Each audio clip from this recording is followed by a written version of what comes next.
আসসালামু আলাইকুম। আজকে আমি আপনাদেরকে বানিয়ে দেখাবো ডিমের সেই ভাইরাল রেসিপিটা।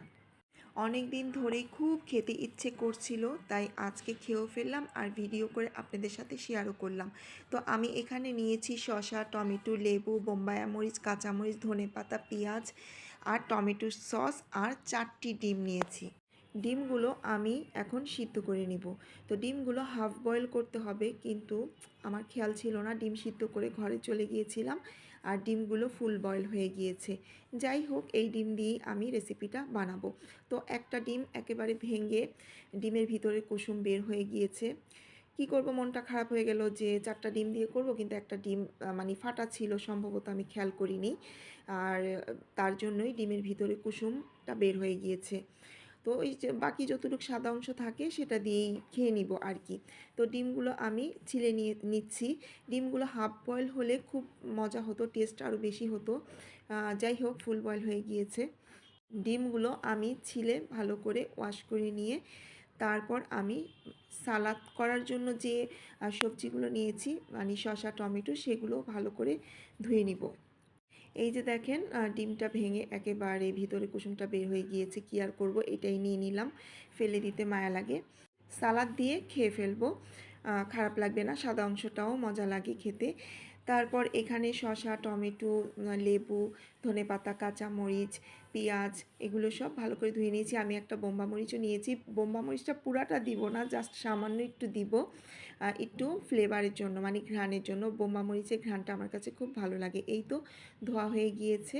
এখন আমি এগুলো স্লাইস করে একেবারে মিহি করে কুচি কুচি করে কেটে নেব।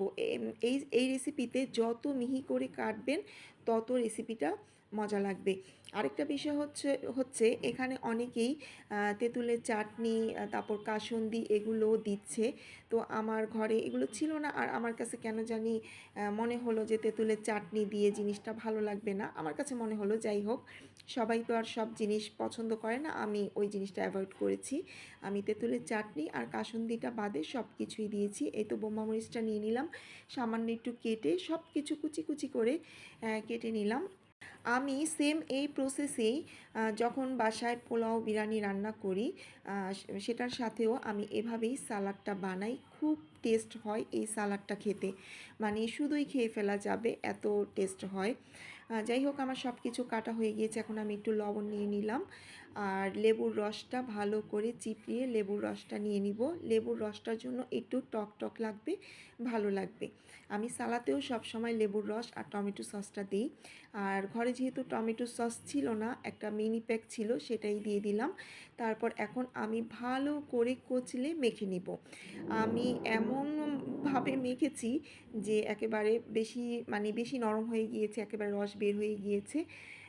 এখন আমি ডিমটা মাঝখান দিয়ে হালকা করে মাঝখান দিয়ে 2 ভাগ করে নিব। একেবারে এমনভাবে ভাগ করতে হবে যে না আবার পুরা ডিম 2 ভাগ না হয়ে যায়।